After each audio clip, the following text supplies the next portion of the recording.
Hello, everyone. Welcome back to Streaming Alchemy.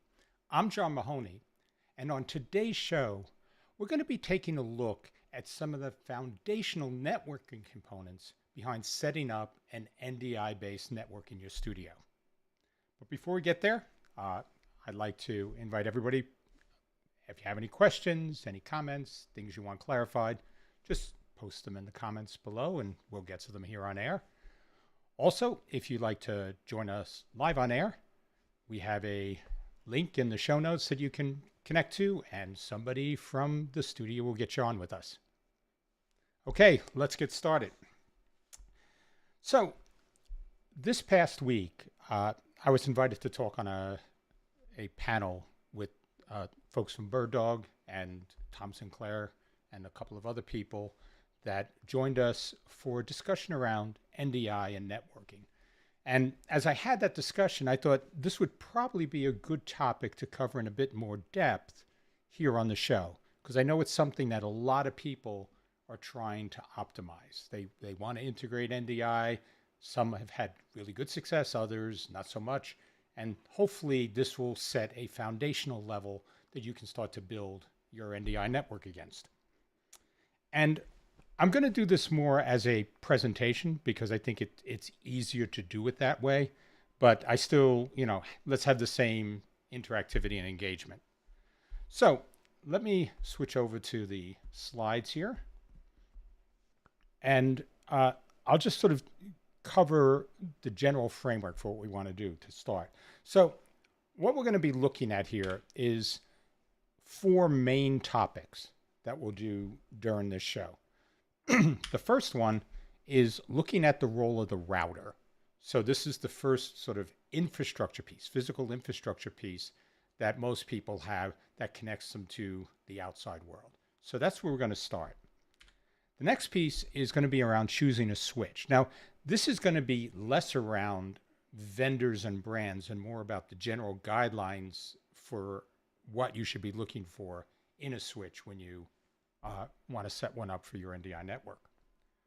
The third is that I want to spend time helping everyone understand bandwidth. How do we measure it? How is it used up by different types of components, different feeds, and how different devices deliver and receive bandwidth in an NDI environment. And the fourth is I want to talk about options for open source discovery, because there are multiple ways that we can find NDI sources on the network, but each one of them has advantages, but there could be drawbacks as well. So I want to sort of discuss that out with everybody. So before we dive into these topics, let me go over to the comments section here. So we start with Rudy. Rudy has joined us again. Rudy, thank you. Always great to see you here, and to all our fellow alchemists as well. Thank you. We have America Newscape. America, thank you. Definitely looking forward to doing this show. So thanks for being here with us. So we have Nathan Bennett saying hello from Australia. So Nathan, thank you. We have Automation for vMix. Automation, always good to see you here. JP Unidette, JP, great to have you here again. We have Håkan Fors from Stockholm, Sweden. Håkan, thank you for joining us. We have Alan Bunt. Alan, hi. Thank you. We have Samuel Nordvik joining us from Norway. Samuel, thank you. We have Sergio Harut. Hopefully I've said that correctly, from Argentina. And so let's see. And Automation for vMix just said he just viewed a Studio Tech Live 8 years ago where I was a guest. And yeah, that was a very long time ago. So the company has been around for a while. So it's definitely fun to look back on some of the things that we started with. So let's dive in now. And we'll start with talking about routers. So the router is basically the device in your network that lives on 2 networks. The routers typically have what's called a WAN side. So that is everything that's facing sort of the public internet. It doesn't have to, you could have a router in between other network segments, but in the general setup, this would be the way it would go. So in that WAN-based, the wide area network-based part of the router, that's where you would have your public IP address, the IP address that if anybody wants to talk to you or any of the machines in your environment, that's the IP address that they need to use. The other side is the LAN side, and that's basically where your switches and other sort of local devices connect. And when you look at this, this is really all about segmenting your local network from your remote network. And that's the core function that any type of router has. But there are other things they do. So the first one is that they translate between what are called routable IP addresses and non-routable IP addresses. So what does that mean? Routable IP addresses are any IP address, which is basically sort of those 4 octet things you see where like, 10.0.0.25, that's an IP address. So routable IP addresses can be routed by any router to any other device. So it allows any device on the network to talk to any other device on the network across all of the network infrastructure needed to route that message between the two devices.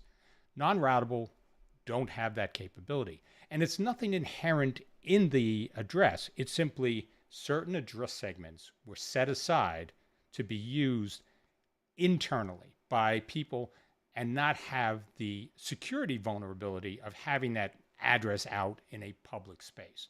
So there are 3 ranges. It's a 10 dot, there's a 172 dot, and then there's a 192.168. So those are the non-routable IP ranges. Everything else is sort of out in the open internet. And the router actually does that translation. So how does that actually work? And this is an important concept for a lot of the things that happen. So when we talk about IP addresses or routing to something, there are 2 components to it. There's what's called the IP address, and then also what's called a port. So ports are basically just a made-up 16-bit address that you can append to the end of an IP address so that it can distinguish different types of traffic coming to it. And so usually a lot of things will talk to an IP address and to a port.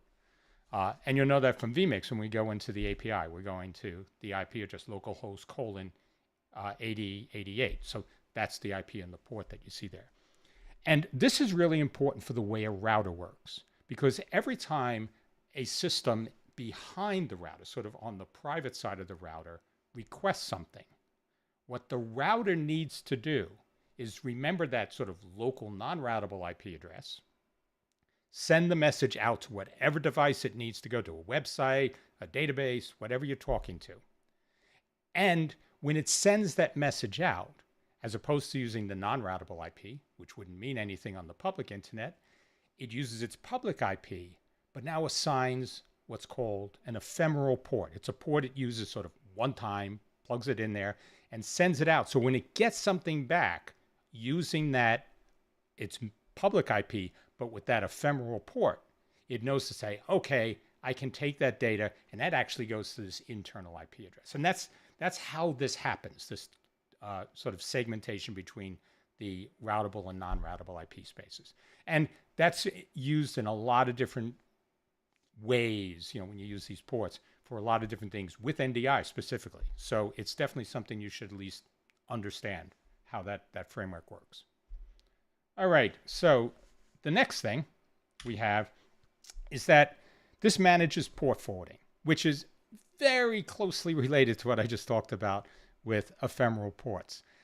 If you need, like with SRT or NDI bridge or any of these things, if you need a way for a device external from, sort of a public device to talk to a device behind your router, you need to do port forwarding, which means you simply come back and say, I'm going to use this IP address and this port. So anytime something comes into my public IP and this port, route that to this specific IP. So it takes the thing that the router does dynamically and codifies it into a fixed port and IP. So a remote device knows how to talk to a device behind your router. So just another layer in here to keep in mind. But that's, again, very important for the types of things we do with IP production. And the third thing, though this can be done in other places, it typically provides DHCP services. And a DHCP service is essentially when a device signs on, like connects to your network, your local network, it goes and the router comes back and says, okay, here's the IP address you're going to use. And that's why you can do things like just plug in cameras and computers and they all get IP addresses and can all work. And that's because of DHCP. But when you start to do this, it can become very confusing if you have lots of devices that you need to connect with directly. So for instance, if I want to configure a camera, I typically need to know the IP address of that camera to go in and open a browser that gives me all the configuration options for that. So what do we do? So on one level, some people just assign static IP addresses, which means I have this device, and as opposed to going out to DHCP, I will just go and say, okay, this camera is going to be, 192.168.0.10, and that will be my camera. That can work, but it means that if I were to take that camera and move it to any other network, I'm not guaranteed I have that IP address free. I'm not guaranteed that I have that IP address range free. It could be a totally different set of IP addresses that are being used. So instead of using static IPs, there's another mechanism that's available. And that's called DHCP reservations, which are also called static reservations. You may see it referenced both ways. And what that lets you do is you can tell your camera or your computer or other device, use DHCP. But when that camera device connects to the DHCP server, if you look down here, it will look up what's called the MAC address of the device and assign it a specific IP based on that MAC address. So the MAC address is like the network fingerprint. It's the physical hardware address that gets assigned to any device that's going to connect to a network. So they're all unique. So I know in doing this that if I see this MAC address, this physical address come in with the packet that's asking, give me an IP, I can identify that unique device. And because of that, I can then assign it a specific IP address. And so what this is giving you, in some ways, is the best of both worlds. I now have the ability to have specific IP addresses assigned to devices. If I just have a list of that in the studio and I can go in, that lets me connect to any device directly. But if I take and move that device to another network, it should work fine with just DHCP. I won't know this, it won't have the same IP. I won't necessarily know the address, but the device itself will work across different network settings. And especially if you're doing things where you're setting up in different environments and moving equipment between different productions, that can be a big time saver and frustration server when you can't get something to work. So that's one of the other elements inside of the router that's important to consider, and definitely something I would look at doing as you set up your network environment. So let me see. I think before we go on to talk about the switch, which is our next step, we have a few more people have joined us. So we have Chris Freeman has joined us. Chris, thank you. Great to have you here. I have Xavier Akpong. So Xavier, thank you for joining us. And we have Mohammed Test. So I apologize for not being able to translate, but I definitely appreciate you joining us here. So thank you. All right. So the next level is the router. So we're familiar with routers. I mean, this is sort of what we plug all our devices into typically. And structurally, if you think about it, switch. So the switch is, what we plug everything into. So the switch is sitting behind, from the outside view. There's the internet, there's the router, and then there's the switch here. So we have this sort of stack that's being built of devices that are coming in.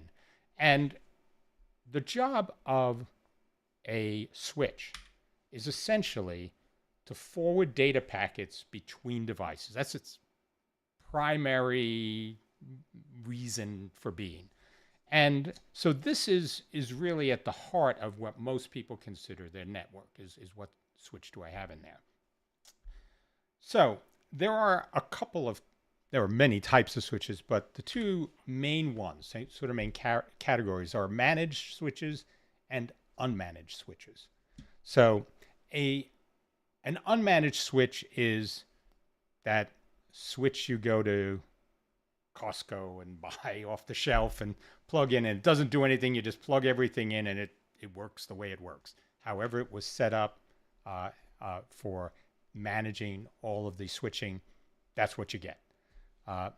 So that's one type of switch. And the other is called the managed switch. And managed switches cover a lot of territory. But in a managed switch, you get to configure different protocols that are being used to manage the flow of information between these devices. You get more visibility into what's actually going on, what devices are connected to what ports, what data transmissions are going on across each port, what sort of packet loss is coming out on each port. So much more visibility. You can get very cheap managed switches, which may not give you much more than an unmanaged switch, but they do that for marketing purposes. But managed switches are really, if you're serious about using this, you want to put a managed switch in place. You will need that visibility for diagnostics, for setup, and for sort of evaluating how your network is working. So there are a couple of different managed switch types there's layer 2 and layer 3. They're just layer 2 switches work against the MAC address, those individual addresses. Layer 3 switches can use the IP address of different devices and packets moving to make decisions and do routing. So just two different things. Layer 3 is a lot more expensive than layer 2 typically, but just having that managed switch is important. And there's a couple of reasons for it. The first is that there are things that you need to turn off to work well with NDI. So the first one is quality of service. Now, what quality of service means when you talk about it in a networking sense is that certain packets will be prioritized over other packets to make sure they are serviced and delivered faster. And that works really well if your protocol uses quality of service. NDI does not. So if you were to turn on quality of service, you could find that your NDI packets are being deprioritized because other things are just bumping ahead of them in the line to get out. So increased latency, potential additional drop frames, things like that. Jumbo frames are just something where you're actually sending data across the network, and if you have really large frames and a packet gets lost or something, that requires a lot more data to be retransmitted. So turning jumbo frames off keeps the packet size smaller and allows you to recover more easily from packet loss without the same overhead. And the other thing is the EEE, which is energy efficient Ethernet. That allows a switch to turn ports on or off, to lower the power, to lower performance of different ports on the network based on utilization. While that is something that you can applaud in terms of energy usage, in terms of quality of what gets delivered across the network, having these ports switch into a low power mode can impact the quality of what gets delivered. Drop frames, things that just don't ramp up quickly, connections broken, things of that sort. So that's something that you should definitely turn off. In addition, there are things you should be turning on. So IGMP snooping is basically a way for a switch to look at what multicast groups are out there for different types of broadcasts. And we'll get into this when we talk about discovery. But if you're using the basic discovery that comes with NDI, it will leverage IGMP snooping to optimize how that discovery happens. So you want to turn that on. I don't think it's going to have any impact if you are not using the base method, but the recommendation is that be on. The other is flow control. And flow control is just a way for a switch to say, I can back off sending data to a specific device if it's getting overloaded. and sort of just wait for it to come back and tell me, okay, it's okay to send me more. So you're not just pummeling a device with data. And because NDI is such a high data rate protocol, that can be useful. And it can help you avoid drop frames because now these devices are sort of, the switch and the device are negotiating when it's ready to take that information. So that can be really helpful. And that's another thing that should be turned on. But with anything in the physical infrastructure space, and I'll just can't say, you get what you pay for. So there can be things which are, better spend for the money. But if you buy really cheap networking gear, your ability to configure it, the reliability of it, the way it manages high bandwidth traffic flow is probably compromised at some level. So this is sort of a general recommendation. I can tell you, we really love the Netgear 4250s. They are, far and away the easiest to configure, and probably for NDI and generally IP-based media production, those are probably the best switches to get in the market right now. And it's what we use here in the studio. But just, putting this out there, you start to go from unmanaged switches, sub $100, like quality managed switches to $300. And then you're into, for things like the 4250, now you're into, the $800 and up camp. But if your business depends on having this traffic well managed and consistent, these are the types of switches I think generally in the production community that people are gravitating to. So the next thing I want to talk about is bandwidth. And bandwidth is an interesting thing because there are lots of different dimensions to it. And if we look at, when we talk about how bandwidth flows, we can really look at this now as the stack of physical infrastructure. We have the router talks to the internet, the switch talks to the router, and it talks to all the devices on the internal network.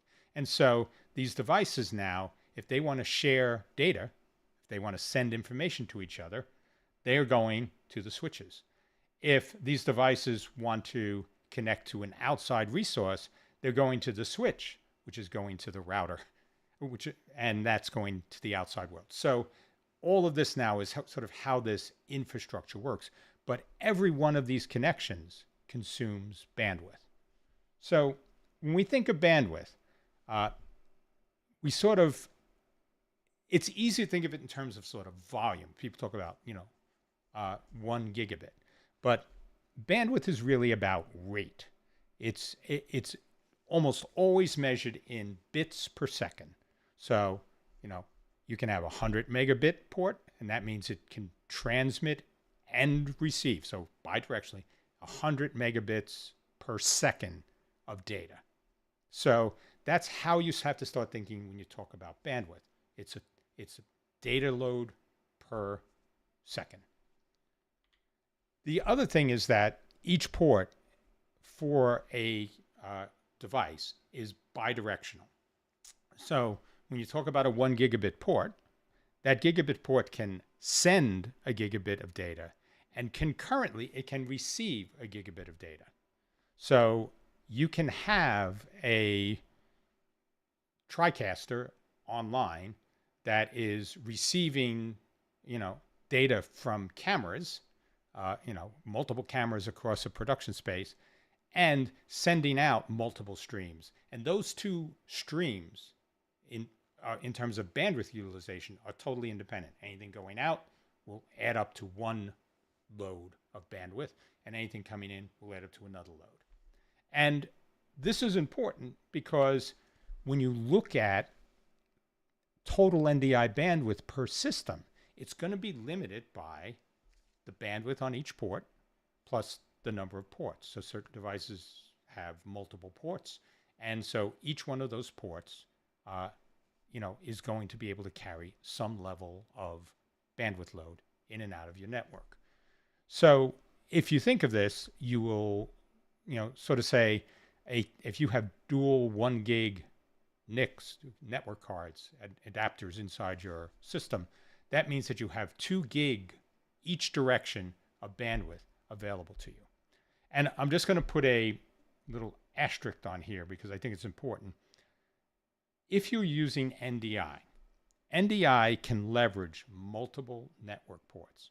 And so if you needed to move more than 1 gigabit in or out of a system, you could add another network card to it that would support an additional load. But the thing about NDI is those 2 cards, those 2 ports, need to be the same speed.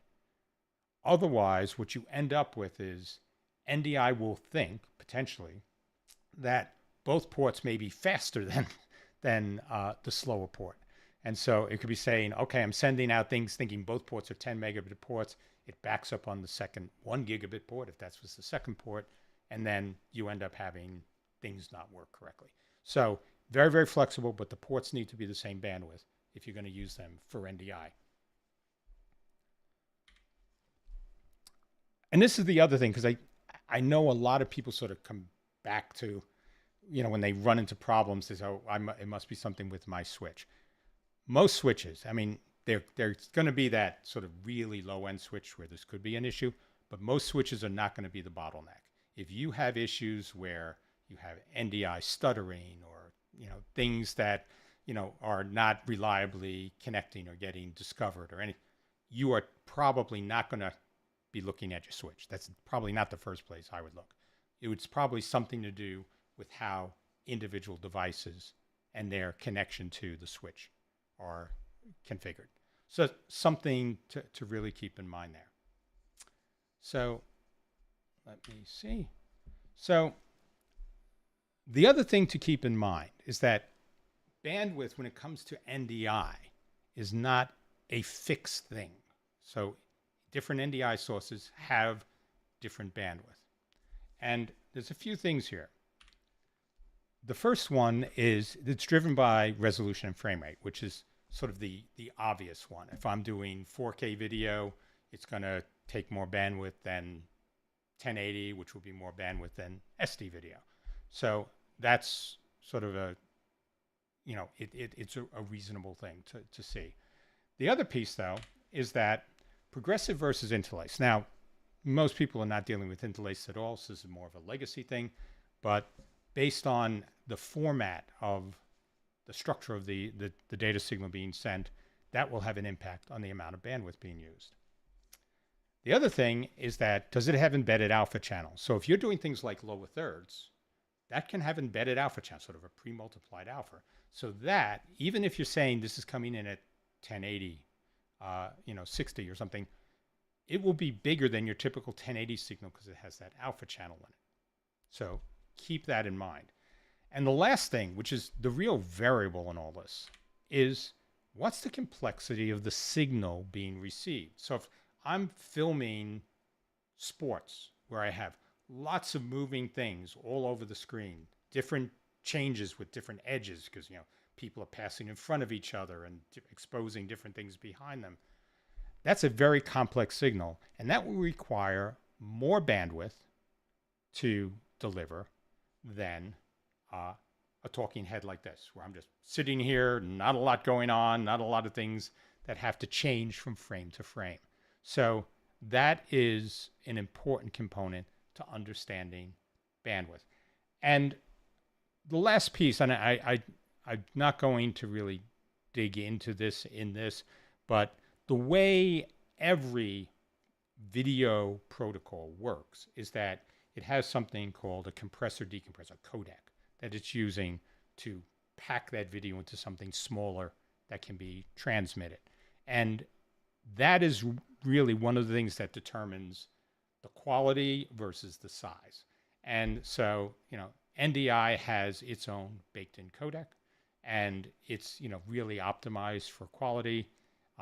But, all of these things, that's all part of what consumes the bandwidth. And one of the things you'll note, and this is as you look at most of the things that New Tech will publish or other people will publish, it's not telling you what the bandwidth is at a certain resolution. It's telling you what's the maximum bandwidth that that resolution can consume. And that's because something with sports or something with me will be a big variable, and you can see differences. So when you look at these as sort of like maximum resolution, or maximum bandwidths for the different resolutions and components. So, and you can see this thing here separates alpha channel from non-alpha channel. So if you just go here and say a 1080p 60 without alpha channel is 132 megabit cap, and with alpha channel it's 165 megabit. So it's not, something to scoff at. That those are real numbers that you have to calculate when you think about bandwidth utilization. So let me see. I want to just jump before we keep going. I want to jump over to the comment section and see. So let's see. Oh, so we have. So again, I forget the name. I know we did this last week, so I apologize. But thank you for joining us. Thanos. So yes. So somebody's reminding me. So the old brain doesn't work as well as it used to. But so Thanos, thank you. I appreciate you joining us here. So we also have Kevin Michael Reed with a happy Friday. Yes, I'm a fan of Fridays. Absolutely. So, and we also have Mohammed Test is saying a very cool thing is the NDI bridge that encodes the entire NDI to NDI HX. Excellent quality, low load. Yeah, so that's something I can talk about that a bit. I wasn't really going to dive into bridge specifically, but that's a very important point, and it's something we'll touch on a little bit later here. But thank you for sharing that, Mohammed. Okay, so let's think of some of the considerations we have when we're discussing bandwidth. And the first one is that full bandwidth NDI requires wired connections. Full stop. I mean, you can turn around and say, yeah, I can do this wirelessly. There may be, different types of, if you're thinking of doing, Wi-Fi or something like that, there may be other wired connection types with higher latency and other things. You can, if you're talking about your average production shop, you need wired connections. I would avoid using Wi-Fi, even if you're using what Mohammed was talking about, one of these lower compression versions of NDI, where the HX protocol, HX2, which can actually be, a tenth of the bandwidth of the full bandwidth NDI. And the reason has nothing to do with NDI. And I think that's an important point to make. It has everything to do with how Wi-Fi works. I mean, Wi-Fi is just susceptible to congestion, to dropouts. It is not designed for high continuous data flow without any sort of interruption or catch up or other things. So you can get Wi-Fi to work, but if you're using it for a production and you have the ability to use wired, use wired. This would be sort of a connection of last resort, and only if the bandwidth requirement for the feed was low enough that you felt that you could do it with some level of success. But something I would definitely avoid in planning if that's possible. So again, touching on what Mohammed talked about is NDI requires bridge, which is another NDI bridge, to traverse the internet. NDI natively is a local protocol. And so you just can't turn around and say, I want to advertise an NDI device on another network in another office location, and across the internet, pick that up and connect to it in another location. So that sort of thing is not native to it. It does now, through NDI bridge, have the ability for you to set up a gateway box, basically something that takes NDI on one end and can talk to another bridge device on the other end across the internet to deliver that NDI traffic. Now that connection requires more hardware. It probably requires transcoding. So if you're using full bandwidth NDI, unless you have massive internet connection bandwidth available to you, you'll probably want to transcode that down to one of the HX protocols and ship that out. So different things in there to consider, but NDI itself is not native wide areas, native local. And so that's something to keep in mind. The other thing, and this is something that you sort of learn through pain, but most NDI cameras cannot reliably support multiple NDI connections. So if you have your camera set up and you're taking your feed into the TriCaster or into vMix or whatever, and then you have two other people open up Studio Monitor to connect to the camera because they want to see what's coming in, you're asking that one camera to send out 3 NDI feeds. Some cameras may not have the bandwidth, so some of them may have 100 megabit ports in them. Probably not that many, but maybe older ones. But the other thing is they don't have the massive processing power either. So each one of these requires more processing, more data throughput. So you could end up compromising things by treating cameras like a multi-NDI source feed. I would, as you think of this, treat them as, I will take that one camera feed and put it into one device, and if I need to do distribution from there, I can do that. A great thing for that, NDI bridge. It has a local mode where you could set up a box, take that feed in, and then feed it where it needs to go. So different interesting ways to work with that, but certainly something to keep in mind. And sort of following off of that, each TCP or UDP connection to an NDI source consumes the full bandwidth for that source. So let me put this in something very concretely. So if we have somebody that's using Live to Air 6, which would have 6 full bandwidth NDI feeds coming out, they're at 1080. That 6 works fine in a 1 gigabit network.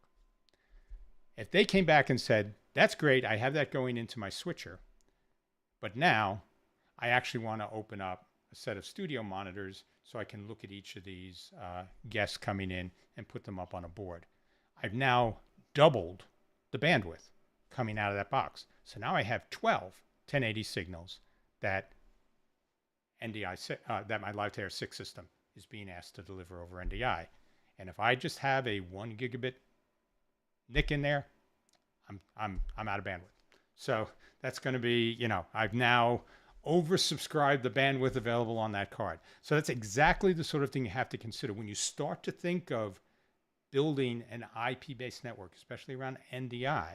You have to think of every source and every destination and what information is flowing across that, because these things all matter as you start to add up how the bandwidth is going to flow through the system. So the other piece, which is sort of closely related, is connection consideration. So what I mean by that is, what's the protocol you're using to connect? TCP connections will typically require more processing and have higher latency. And that's because they have fault tolerance, so they can go and re-request frames and do lots of other things. But what that means is that if you have a network and it's congested, there's a lot going on it, and frames are getting dropped, TCP as a protocol will keep asking the original source, can you resend this frame? Can you resend that frame?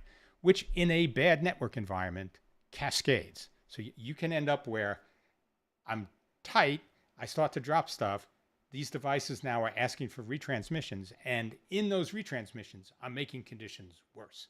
And that spreads across multiple devices. And so now you can end up with not just higher latency, but actually, real failures. We have dropouts and, stuttered signals and other things like that.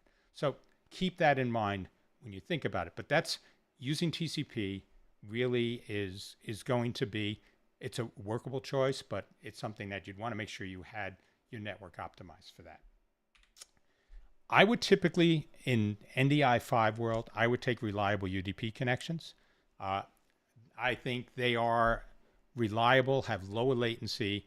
We get very good quality end to end, and they do handle sort of lost packet information in different ways that make them more efficient than TCP in a lot of situations. So that would be my first choice, going with setting up a connection across your environment. The last thing is that multicast. It's not something, I'm not really going to go into it because it's a whole other discussion, but multicast itself is complex to configure. What multicast means is that I can turn around and have a device with NDI send out one NDI feed and have multiple downstream consumers subscribe to that feed. Basically say, I need to get this. And in a multicast, each one of them will be notified to go and get it, but it's one feed that's going out. So it's not multiple feeds. That can be complex. It is not your standard IP-based configuration that you're used to.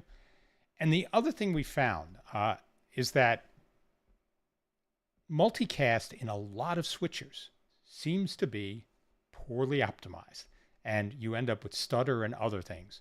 And I'm not saying this across the board, but even on some more expensive switches, we have seen this. So my recommendation, unless there is a really compelling case to make the IT investment in getting multicast to work in your environment, I'd probably go with RUDP. And there could be, like, if you need to send one feed to dozens of people downstream, you'll need multicast. But you also need to understand that that's going to involve a lot more technical work, and will probably involve consultants and other people who come in and get the network properly optimized and configure for that, especially if it's a complex network, multiple switches, multiple you end up, that gets very complicated very, very fast. All right, so before I get into the discovery piece, which is the last piece I wanted to cover, let me just catch up. We have a lot of comments that have come in. So let's see.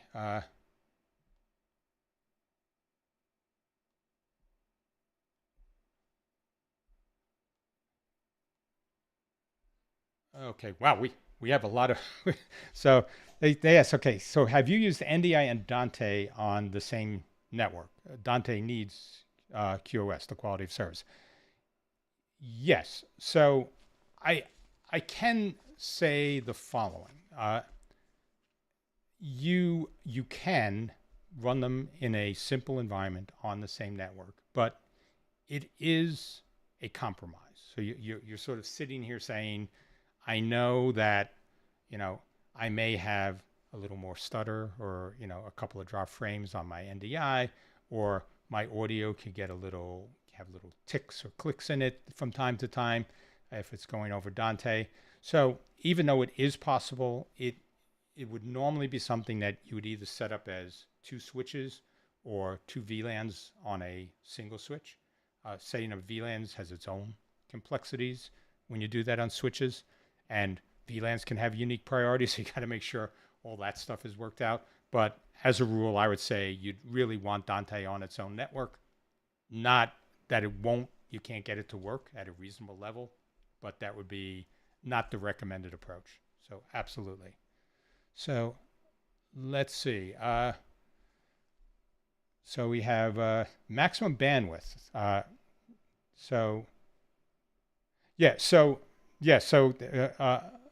Gabor is mentioning that the maximum bandwidth is explaining why he can sometimes push more NDI feeds than he, but in theory, should be able to. And that is it. So, you can have a pretty big variable in terms of the bandwidth used based on the content source. But, the other thing is different sources can peak at different times too. So you do have some play in that, but as a sort of a production configuration, I would sort of use that maximum and assume that everything is that, add a little bit to it and say, okay, now I have enough buffer in here. Because when you think about networking. And it's not, these things that really aren't obvious. There's a lot of things that are going on your network besides just the data itself. So that data is packaged in framing, and that framing has routing information and other things in it. There are other control signals going back and forth. There are retransmissions, which we mentioned, and other types of handshakes. So when you look at the bandwidth that's being utilized, you really want to make sure that you have a comfortable buffer around that. And this isn't to say you can't get away with it. You can't say, yeah, I can throw one more device on there. Yeah, probably you can get that and it will work. But as a guideline for setting things up, I would always say take the maximum per feed and then, add 40% to that, 30% to that, and sort of say, now I know I have a real cushion. And if I need to squeeze a little more, you really want to start to take it out of that cushion you added, not out of the maximum level, and just sort of say, now I feel that pretty comfortably I have a flexible network that will work reliably. But that is a very good point. So let's see, we have a few more here. So this is Stefan. Stefan, thank you for joining us. He's saying he's interested in NDI, but how does this all translate into production? So with a max bit rate, so a max bit rate of 100 megabits per second. He's asking how many NDI can I decode on vMix with a 1 gig connection? Okay, so there are two parts to this that you sort of woven together. So NDI in terms of delivery, if you had 100 megabit feeds going out, so something like in the 720 range, we were in there. If that's per feed, theoretically you could do 10 on a 1 gig. That probably practically is not going to happen. That would probably be somewhere, you'd be somewhere around 8 at 100 megabits. That'd probably be, a reasonable space for that. The other piece to this question is vMix has to decode these. So on one hand, you are pushing bits onto the platform. So that's the networking piece. I have those bits getting pumped onto the platform with vMix. vMix then needs to read each of these, decode that, and make that available in different formats for, what it displays in the thumbnails, what it displays live and preview. All of those feeds need to be decoded inside vMix.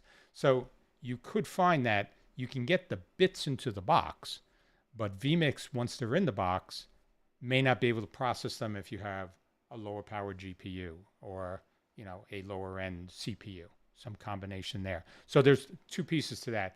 But if you have the horsepower for processing it, I would say I wouldn't do more than 8 at 100 megabits, probably keeping it to 7 if I were being more cautious.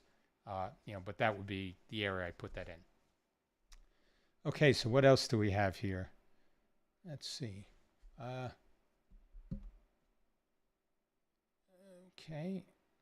Okay. So now Stefan is following this up. He says, and how does a switch with a lot of clients work with that? Okay, like an ATEM switcher, a couple of hyperdeck streaming, clients for Stream Decks, and especially Dante Network running on the same switch.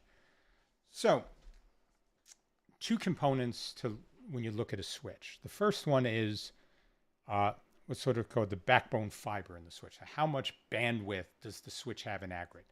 Normally, if you have, for simplifying the math, if you have a 16-port gigabit switch, you will have a backbone fiber of 32 gigabits, which means that it can take 16 gigabits in and move them, and it can take 16 gigabits out and move that. And so that would give you that 32 gig. So the switch itself doesn't have an issue in almost all cases. The routing of that, inside that, if you need to segment it, then the switch may need to do things like create a VLAN for Dante and have that separate from your VLAN for NDI. Things like, using hyperdecks for streaming, if those things are connected in. Those are smaller bandwidth things. But the key thing here is that as long as each one of those connected devices doesn't exceed 1 gigabit, if it's a 1 gigabit switch with a 1 gigabit port, doesn't exceed that 1 gigabit being sent out and doesn't exceed that 1 gigabit being received, each one of these devices should be fine, and the switch will not bottleneck. Not an absolute. There are a lot of complexities where lots of things are doing, interacting with the switch to have it do stuff. So, high quality switches will handle those sort of maximum load situations better. But by and large, from the switch's point of view, that shouldn't be an issue. Everything, as long as it individually on that port doesn't run afoul of the rated speed of the port, you should be good. Okay, so let's see. Let's see. So, hold on a second. So we have is it a Battle for Freedom saying, "Are you serious? It's exactly the current headache I need to fix." NDI across different subnets. Yeah. So NDI across different subnets. That's another bit. So NDI bridge could work for that, and if it's local, that's not a big deal. You'd have capacity on all fronts. The other thing, though, is if you're trying to do something where you want to route traffic across different subnets, that needs to be configured. Sometimes you can do this in the switch where it knows, but it's like a layer 3 switch where it knows the IP addresses. Work with that. Otherwise, it needs to be configured in a router.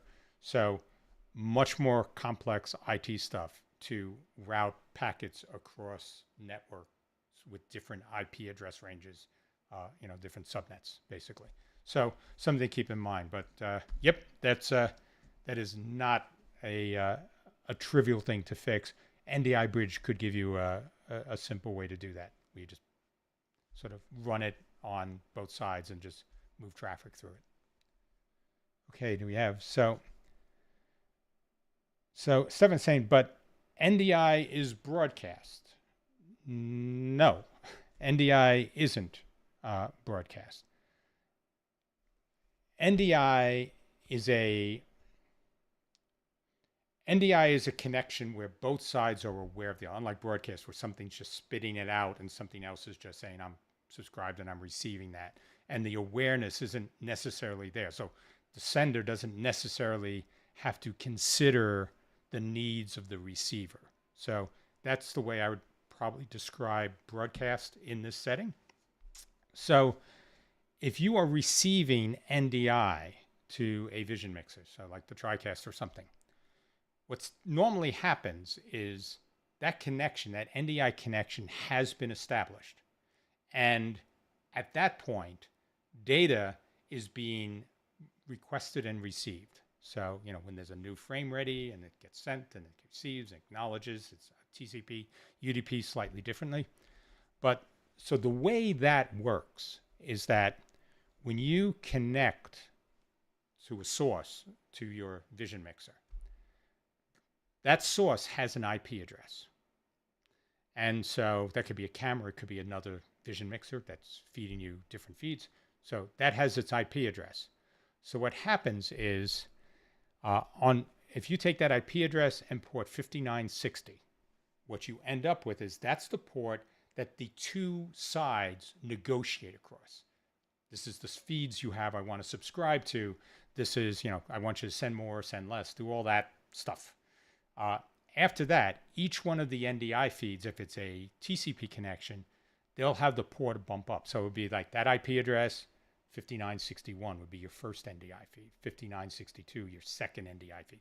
And that's how it goes. So it's using that IP address and that series of ports in sequence to pull different NDI sources off of that remote NDI sender. And so in these connections, that's how it's happening. So if you're doing, like you said, a vision mixer and a 3-play, those are separate feeds going out. So if you're taking that same feed into a 3-play and into your TriCaster, that is being sent out twice across your network to each of those devices. And so each of those connections will require a new connection back at the sender side. So the short answer is it is 4 times the load. If you do 4 feeds from a single source using TCP or UDP or reliable UDP, you are going to end up having 4 times the load coming out of that device. Very important part of your bandwidth calculation when you start to design your network. That's definitely something to keep in mind. So, okay, so what else do we have? We have a lot of questions here. So Samuel is asking, if NDI is stuttering, check that all the cables are at least Cat6e. Just Cat5 does not work very well. Yeah, so that's another thing. Your network infrastructure should at least be Cat6e. And I would recommend, if you are installing this, like if you're not using some old wires that were there, go with Cat6e, Cat 8. Some of these are not really official standards. Something that's going to be very high. If you turn around and say, I want to make sure I could do 40 megabits, 40 gigabits capacity across a cable, something like that, that's a good thing. You're not going to regret saying, gee, I put this wire in, it cost me, 50 cents a foot more, and it has all this extra bandwidth I'm not using. That is never going to be your problem 2 years from now. I mean, that is going to be the exact opposite. It'll be like, damn, I spent all this money to pull this cable to these locations, and now I got to do it all again because I can't fit things that I need down the pipe. But very good point. If you are just using sort of something like Cat5, that is not going to be good for this. It doesn't have the shielding. It will cause headaches down the road, and just definitely avoid that. So good point. So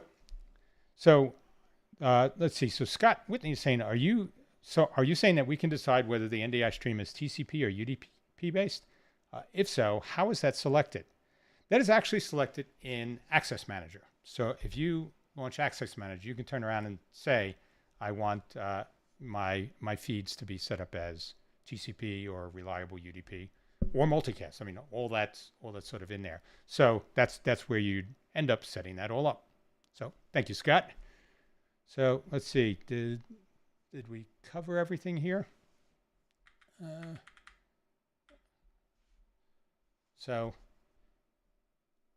Okay, so let me just make a suggestion here, because there's a lot of questions. I really do want to get to all of these. So what I'd like to do is let me finish up the discussion about discovery here. And what we can do then is when I finish that, we'll jump into the post-show hangout, and I'll just go through all of these questions here in as much detail as we need to cover everything. So let me jump back to the slides, and I apologize for doing this, but I want to make sure we cover the material I want, and then we'll get into all the questions. So, okay, so this is where we ended. So let's see, over here. Okay, so when we talk about NDI discovery, what we're really talking about is when I want to publish an NDI source, how does somebody who wants to subscribe to that source find it? That's NDI discovery. And there are three main ways that this can happen.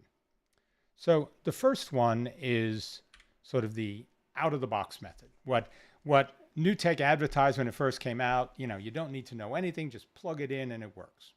And that uses a protocol called MDNS. So MDNS is a broadcast protocol, a multicast actually, on the network that will, when a new NDI source becomes available, it'll publish this broadcast stream of these sources are now available. And what it will do then is receivers will get to listen to that. And because this advertisement is happening through broadcast, it can be pretty heavy on the network. If you have hundreds of sources potentially that are all advertising that they exist on the network, there's a lot of congestion taken up. And we mentioned there's a lot of other things that can be consuming bandwidth. This is one of them. So it's something to keep in mind as your network grows. MDNS does not scale well. So and one of the things that I've heard is that, in fact, in later versions of NDI, they've throttled back the MDNS messaging. So you can have situations where you'll be looking for an NDI source you turned on over here, but you don't see it right away because it isn't broadcasting with the same frequency and everybody hasn't been updated to know that it's there. So that's one of the things. The advantages, it is that plug and play simple. You go in and you sort of, I can plug in my camera and I plug in my computer with vMix. vMix sees the camera, it all just works. Yes, there's limits to scale on that. So the second method is using Access Manager.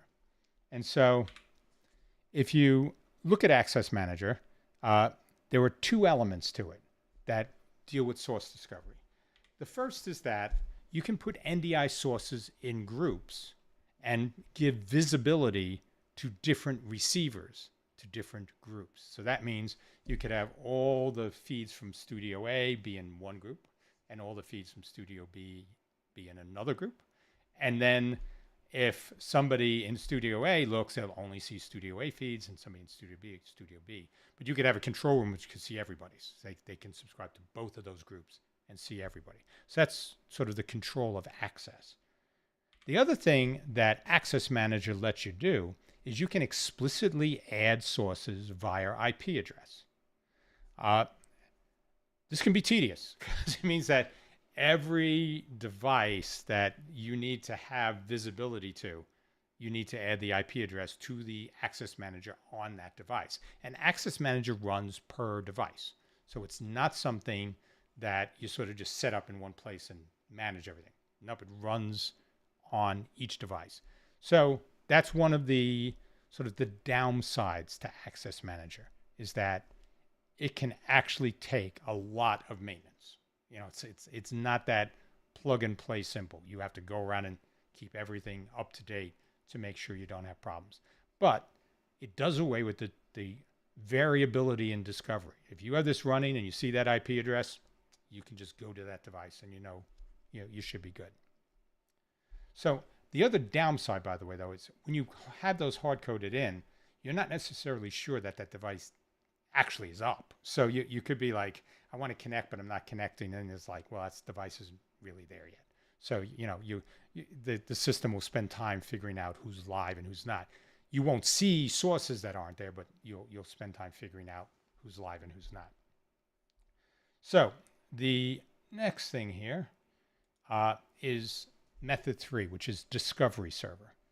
And Discovery Server is really an elegant way to manage your NDI network.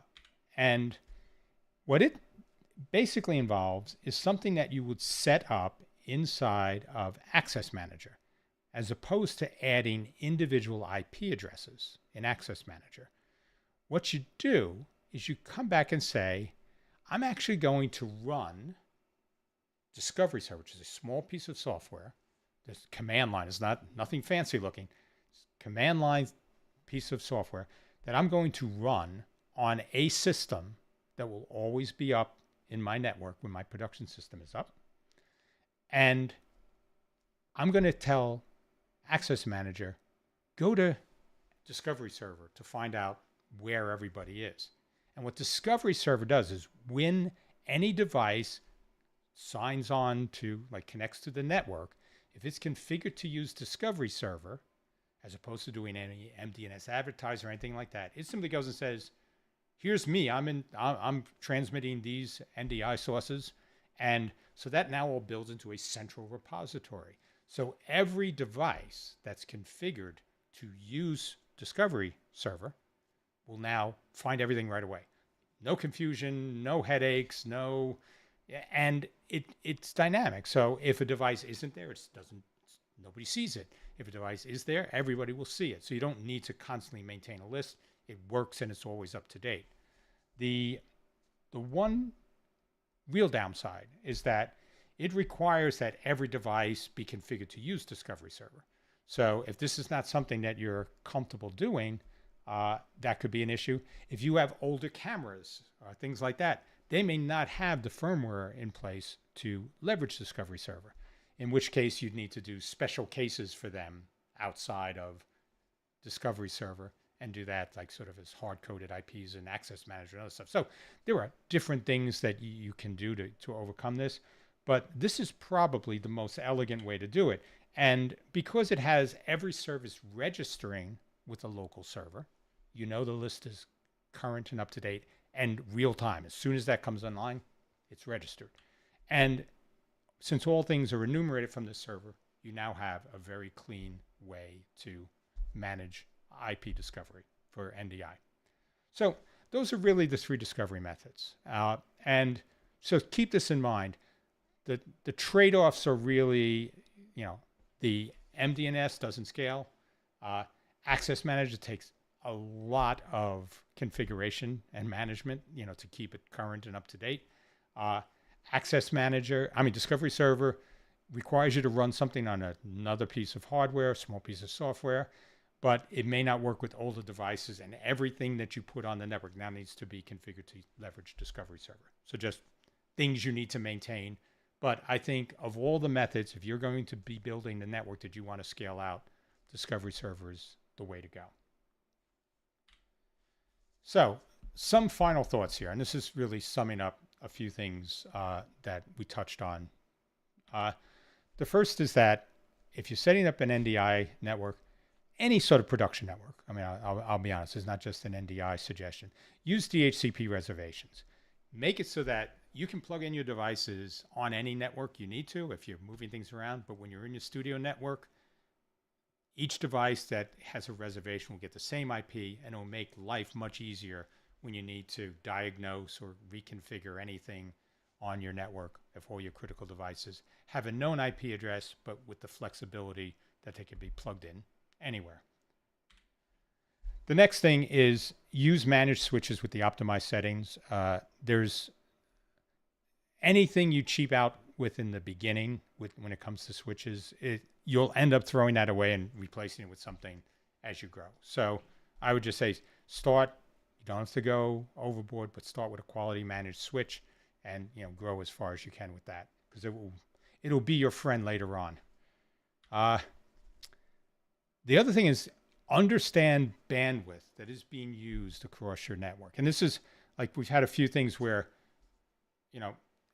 every contributor, if it sends out the same feed multiple times, it's consuming multiple tranches of bandwidth. So things like that, you need to understand what rate of data is flowing across what parts of my network into and out of what devices. Because unless you know for a fact that all of that is within the parameters of the network environment you've set up, you're going to be running into problems, and it's not going to be obvious why. You'll be sort of sitting there going, I don't know, is it the computer CPU is too slow? Is that bad GPU? Is it overheating? You'll run through 1,000 different things, where if you have this set in the beginning, you can eliminate sort of the structural things. Say, this whole network will work with this capacity, but I'll know better, if there's something going wrong, I know it's not that. And, I'll say today, select the discovery method that works best for you and that you can maintain. But if you're looking to go with a more complex network, I definitely start with Discovery Server. And the last thing is sort of a very general, networking is terribly complex. I do not, and I want to make this very clear, I do not consider myself anyway near an expert on any of this stuff. I know enough to talk to engineers who know what really needs to get done. And that's about the extent of my understanding here. So if you are trying to develop a more complicated environment, don't be afraid to leverage technical support people, to get everything initialized, set up, optimized, and installed. It will pay you back in the amount of time that you will spend, and your resources. The people that could be making money with your equipment will spend debugging and diagnosing, or with clients who walk away because the production just looked terrible. And you're like, well, I don't know why. This is where you can sort of pay back on that. So that's really, if I wrap all this together, these are the key takeaways. And hopefully some of these things will let you think about how you could draw out the map of your environment and figure out what you need to do to optimize it to work better with NDI and other IP-based protocols. Okay, so this was probably a pretty long one. Yes, it was a very long show today. So thank you everybody for sticking with me for this. as I said, we have a lot of questions. So what I want to do is I want to we'll wrap up the main show and jump into the post show and get to all of these. If you can't hang around for the post show, I definitely appreciate you hanging with us this long, and we will see you for a show next week. If you can, we'll be back in a couple of seconds and start answering questions. Take care, everyone.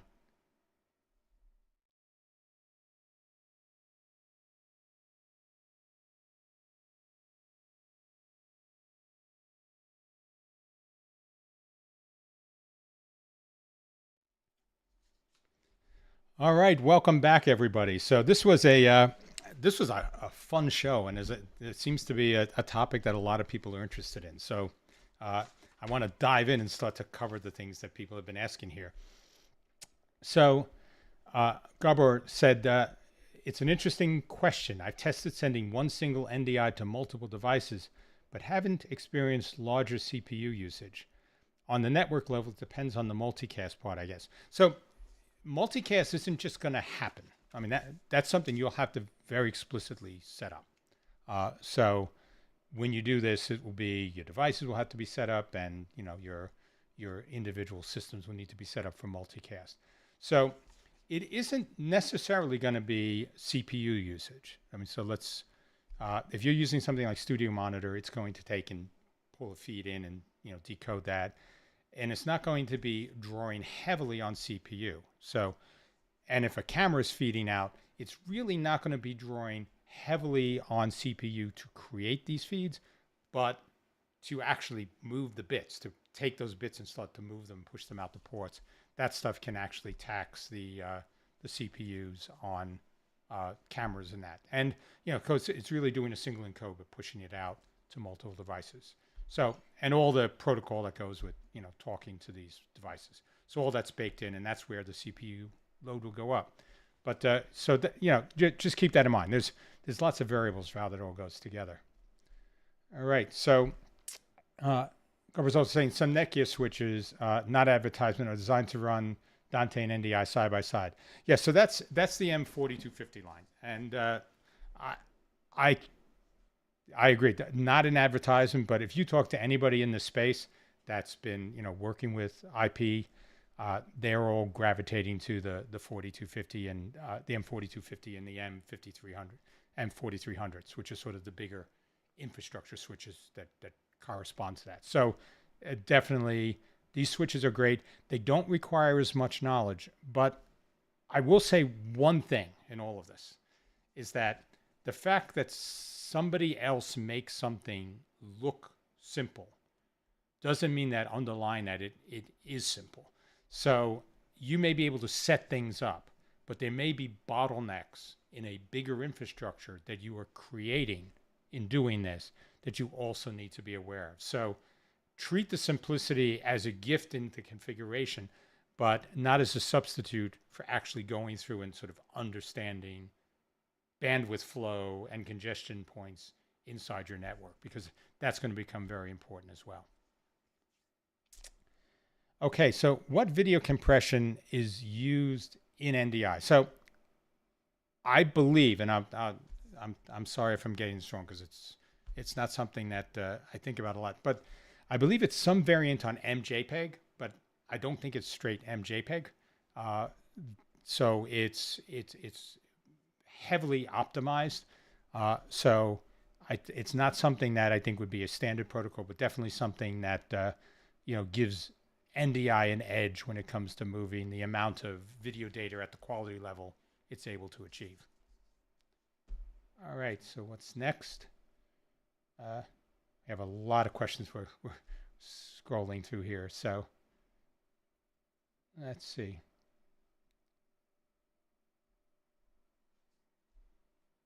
So we're trying to get to everybody. So I apologize. It takes a little bit longer with everything that we got going. So, okay, so we have Stefan. He says, that's what I was asking who is in charge of routing NDI question. So as far as I understand, NDI is a broadcast service. The camera just shouts out its data. So that is not the case. In the most basic model, what a camera will do is it will shout out that it has data. But that shout out will then, and so it'll basically, here's my IP address, I have data. And anybody that wants to connect to that source then talks to that IP address and creates a connection. So it is not a shout out type service. It is a point-to-point service unless specifically configured as a multicast. And again, as a multicast is not a trivial configuration and sort of beyond the scope of what I'm probably able to discuss here. And it's very dependent on different switch setups and everything for how to get that to configure to work correctly. But it is the who's in charge. I mean, and this is the interesting thing. So this is actually a good jump point. If you think of something like Dante has centralized management. So you go to Dante controller and I see all my broadcasters, all my transmitters and all my receivers in the Dante universe. And I can turn around and say, I want to take this transmitter and map it to this receiver. And that's pretty much how Dante works. NDI is very different. NDI is an edge-based configuration. So what happens is everybody that has a source to contribute advertises that. And that can be through the 3 discovery method. It can be pushing it out to discovery server. It can be doing an MDNS broadcast to come out and say, these are sources I have, or specific IP configures set up in Access Manager. Once that is done, anybody can go to that location or listen to the MDNS broadcast and say, here's a list of everybody that's available to me. But then they make that connection, and that connection is made one edge to the other edge. So there's nobody in the middle sort of saying, here is, I want to send this NDI feed to this NDI receiver. It doesn't work that way. It works at the edges. So that's really the contrast to Dante. This may change. A gut feeling is that when we start to look at NDI 6 or NDI 7, there may be more attention paid to centralized management, especially in large organizations. But right now, it's edge managed, and that's the way you'd have to deal with it. All right, so what's next? Kane is saying high bandwidth NDI uses a DCT compression codec similar to ProRes and DNHD XHD, which is the Avid protocol. So the Apple versus Avid protocols. So thank you, Kane. Yeah. So I apologize if I'm thinking back to something I've read before, but Kane is the man who will know. So absolutely, this is something that if you need, but the optimizations in this are, very, very powerful. And that's why you're able to do what you can. And the fact it's using sort of, discrete cosine transformation compression is, probably not going to make a difference. Just sort of, there's magic in there that works when it comes to the way that signal is compressed. And so thank you, Kane. So let's see what else. So JP is saying, when I use NDI cam on my iPhone, I always have a delay. This is part of the thing where I say, if you can avoid it, stay away from Wi-Fi, because that's really, that's probably the way you're connecting. You can wire a phone into a network. Some of this delay may also be related to signal processing on the phone device. So I'm not really sure that sort of that phone pipeline outside of, using it to sort of, I want to point it around and show stuff over NDI. It isn't something I've investigated serious time into, but my suspicion is that is because of the latency that's in Wi-Fi, and that's probably what's causing that. So, okay. So we have Terrell Wright. Terrell, he's saying, hey, John, I know that I'm a few minutes late. No problem. If you have any questions, please just jump in. So thank you for joining us. So let's see. Stephen H. So he's saying that sounds promising. So there must have been a conversation off offline from here. So if I put another NDI client like a program monitor with an NDI player to my network, do I risk screwing up all of my network? So let me say the following. One of the things when you need to get NDI to a lot of different places, one of the things to consider is retransmittance, where you could have Studio Monitor. So you could take NDI Studio Monitor, and if you had enough bandwidth coming out of a system to say, I can feed this into a switcher, but I also have Studio Monitor sitting here, and I can feed both of those successfully, you can then, from Studio Monitor, rebroadcast, do a retransmission of that NDI feed. This means that as long as the box that Studio Monitor is on has the bandwidth and the compute capacity to service multiple downstream NDI subscribers, you now take the load off the source device and you place it onto this device. NDI Bridge does the same type of thing with NDI, the local transcode in NDI Bridge, where you could set that up and it can move, be something that would replicate. You have Studio Monitor devices connecting to Bridge, but everybody else is sort of can connect to the original source to get the lowest latency. So different ways to configure this, but every connection does require duplicate bandwidth if it's TCP, UDP, reliable UDP. So just keep that in mind. Okay. So Stefan's saying if I have like 2 recorders, a switcher, 4 3-play systems, audio via Ordinate Dante, is the resource limited by the camera? Is it all network based? So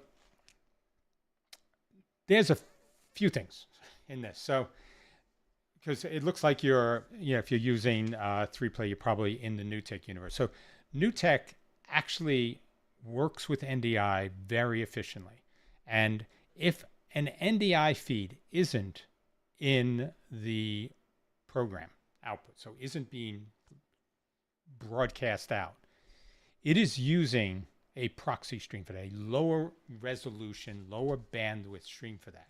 So when you are dealing with, having multiple systems like 3-play systems, if all of them aren't accessing the same source at the same time as sort of the primary thing I'm recording or doing whatever to sort of clip things out of, then you are not necessarily creating that same load that you would if these were all full bandwidth NDI feeds.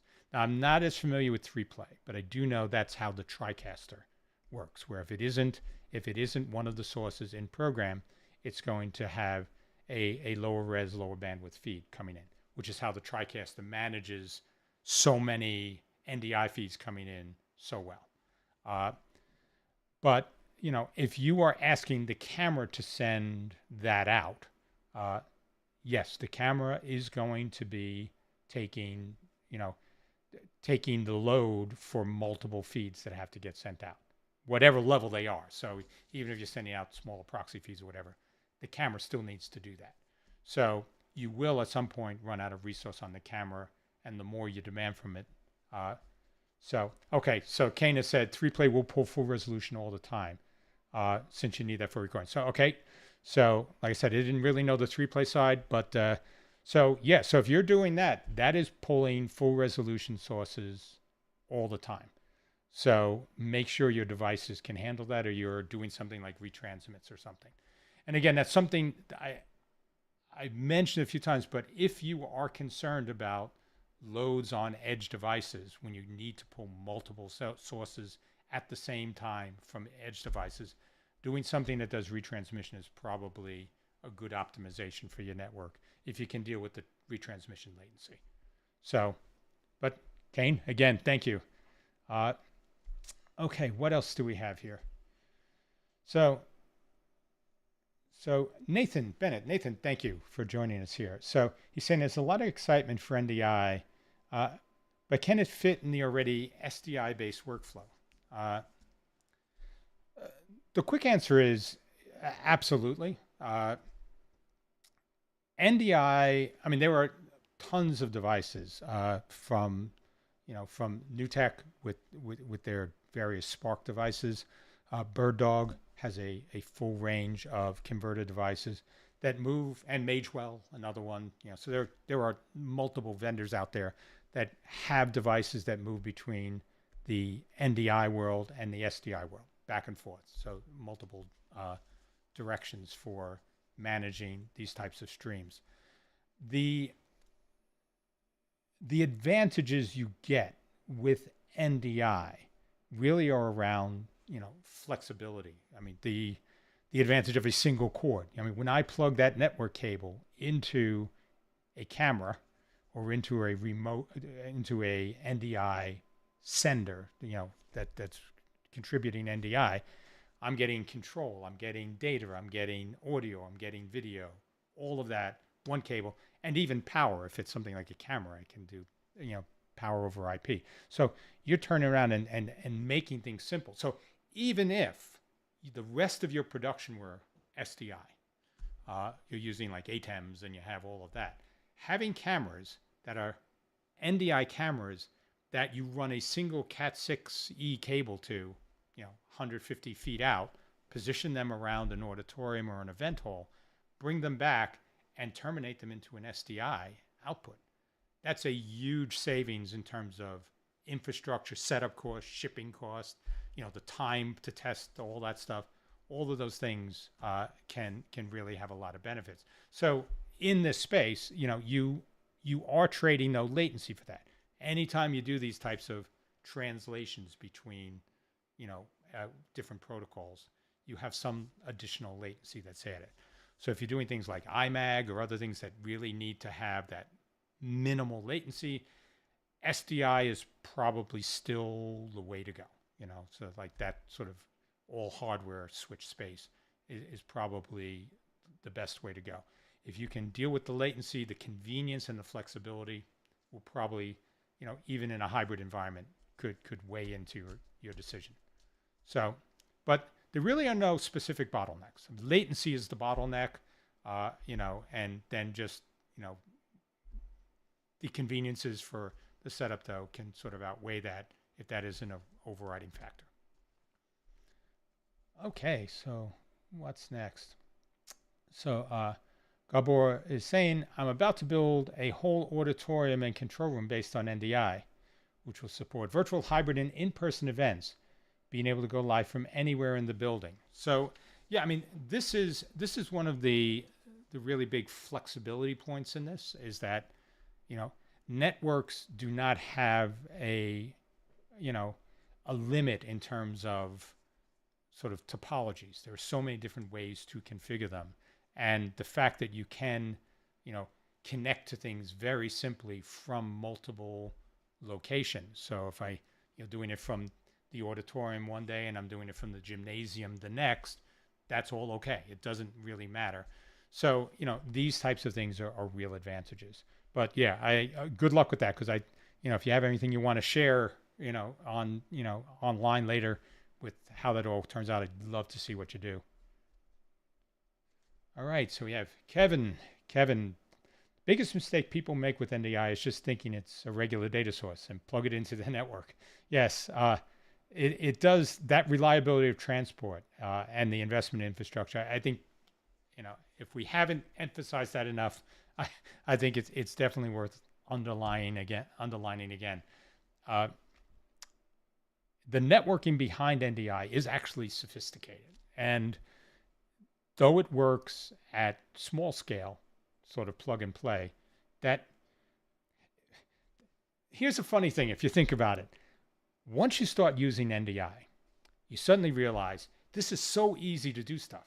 I just have all these cameras plugged in. I have computers with PowerPoint slides. And now, so what started out as, gee, I have 2 cameras and a deck with my PowerPoints, now comes into, I have 8 systems and they're doing all these different things and sharing stuff, and I'm recording on these boxes. All those things are all the big NDI advantages, but it's the reason why when you start out with MDNS, you suddenly are being like, you're seeing this easy solution to connecting all these different things, and you just start to grow with that. this is phenomenal. But that's when you hit the wall. And that's when a lot of people sit there and go, well, NDI isn't really for professionals, right? No, I mean, NDI can be set up in a professional environment with, extremely high quality, repeatability, reliability, all the things you expect, but it takes that next level of planning around all the infrastructure that goes in place. And to the point I was making, you really need to know what data is moving where and how much data is at each choke point. And a choke point is just a connection point. This NIC coming out of this system, this port on my switch, this camera, on my, mounted to the wall of my church, whatever. All of these things, you need to sort of map that, understand that data flow, understand the volume of data that's going to be flowing per second, that bandwidth figure. And then, with the right equipment behind that, scaled the right way, it can be an incredibly reliable and flexible experience. But that's the danger. NDI lures you in, and then once you get in there, bam, there's 1,000 things I want to do with it now that I see what it is capable of. All right, so JP is saying, the latency. He's talking about the latency we're seeing with this phone. He's saying it's a real pity because he likes to feed multiple shots by feeding to a router.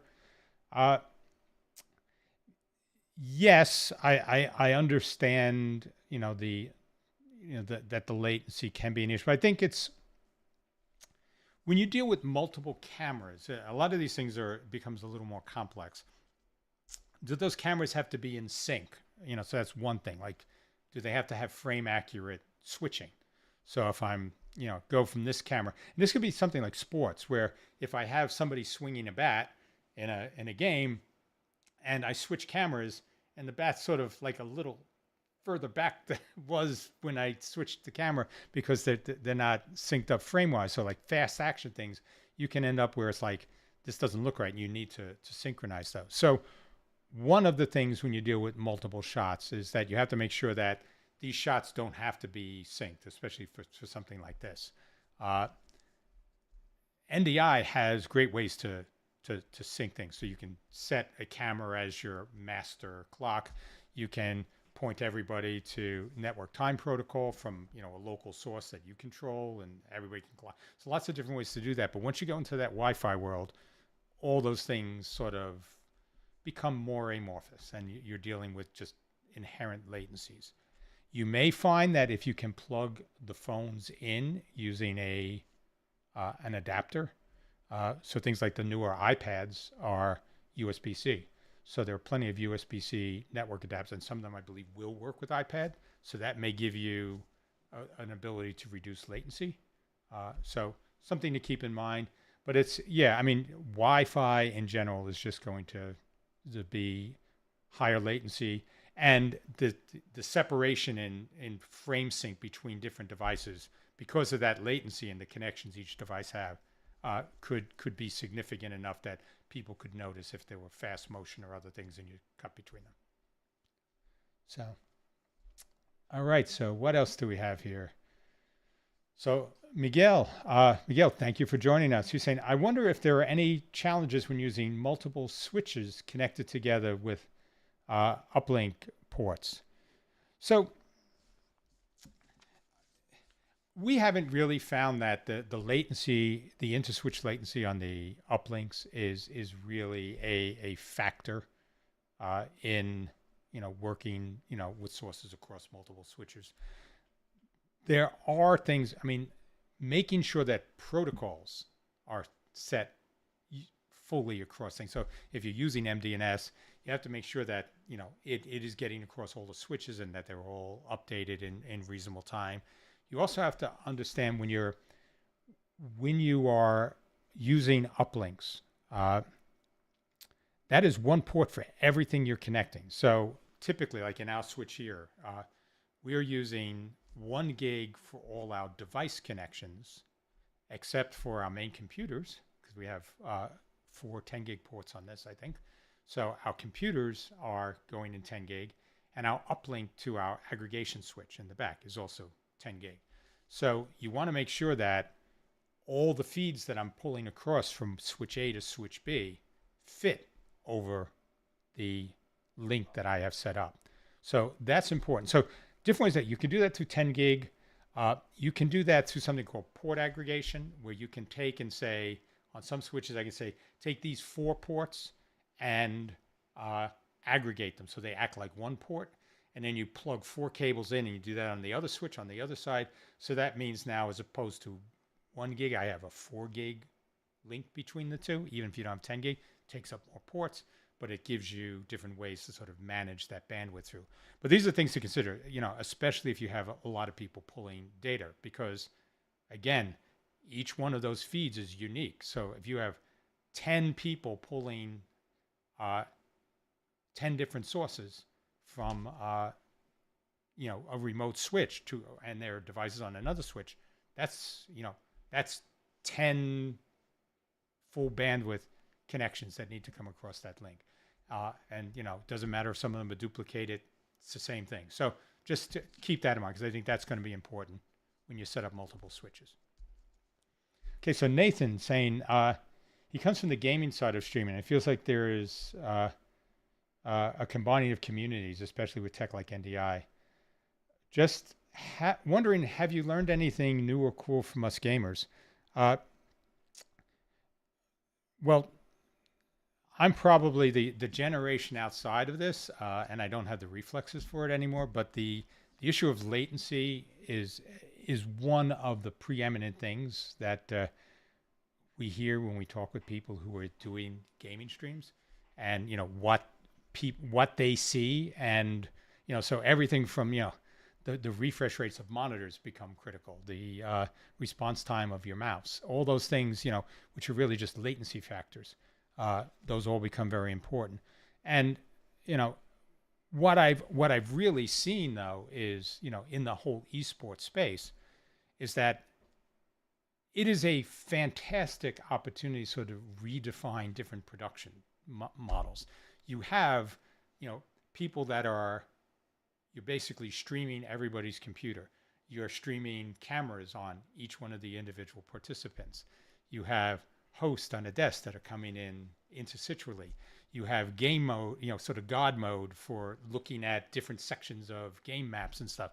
So all of these things are like phenomenal. You're taking things that people did on small scale and blowing them out to huge scales, where you have big teams and you're covering each individual player. Cameras like that, that's not normal. So it's really forcing new production techniques, new ways to look at roles inside of a production team, and also just the bandwidth infrastructure. Everything is IP.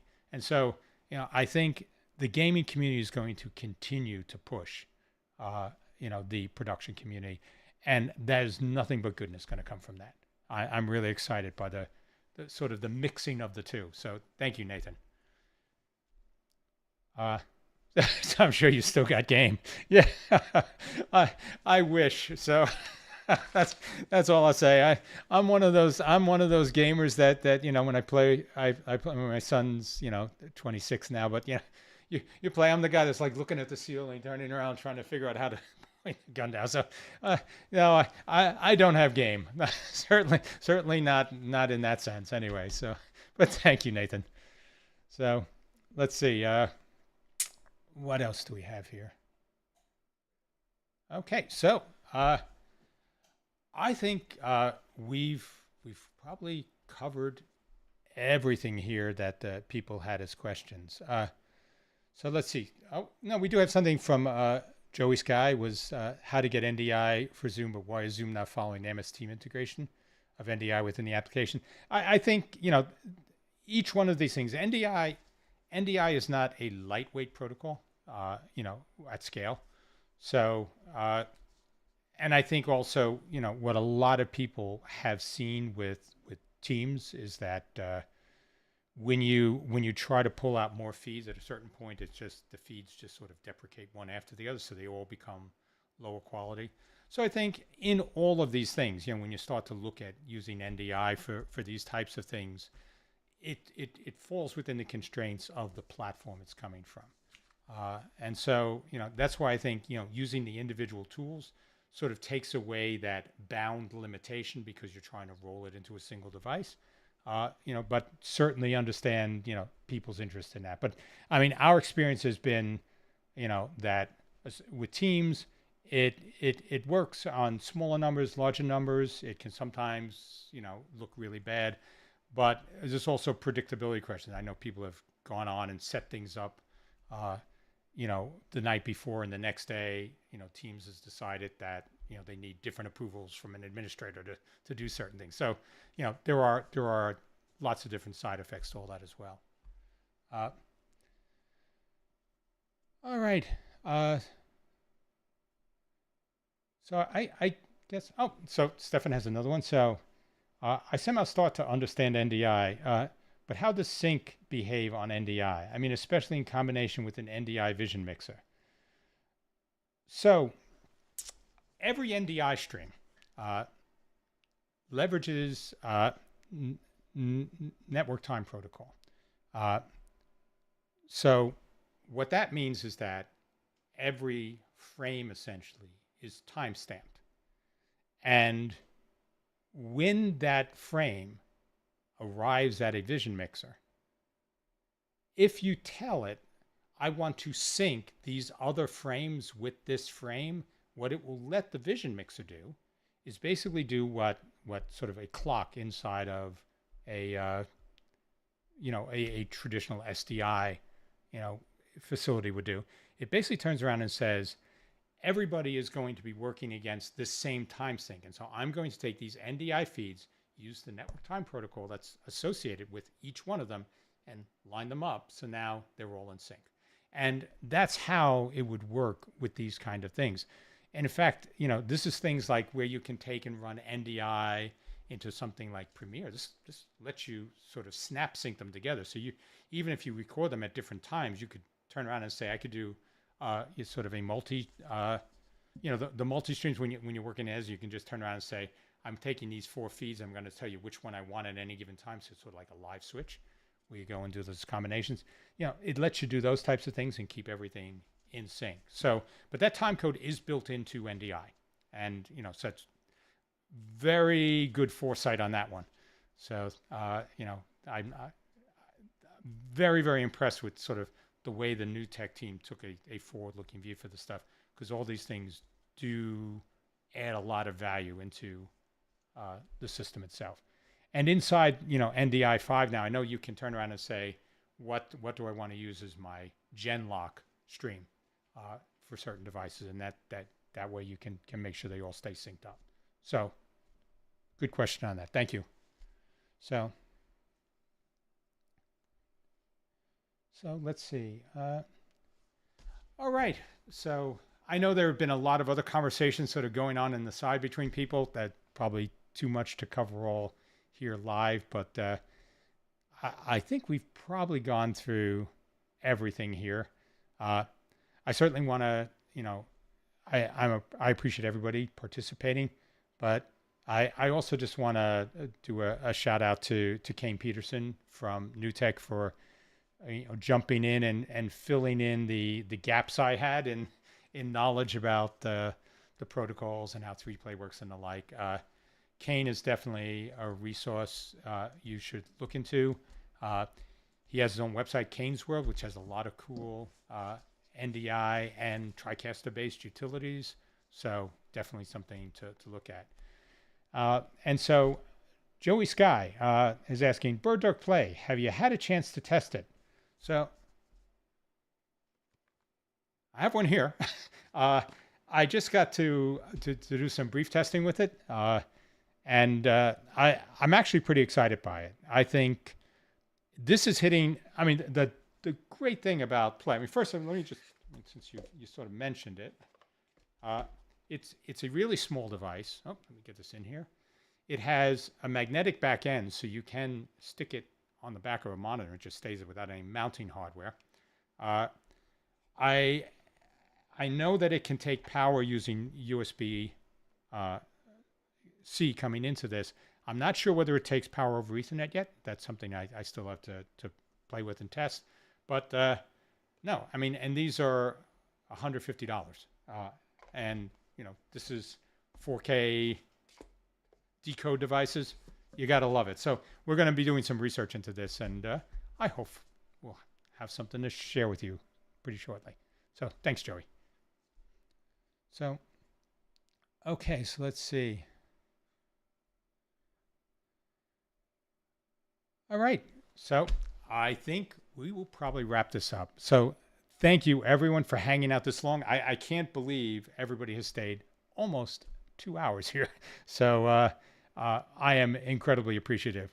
So we will, be doing a show again next week. We haven't planned the topic yet, but we will get to that sometime in the next few days. But thank you all for spending time with us today. And have a great week until we see each other. Take care. Bye.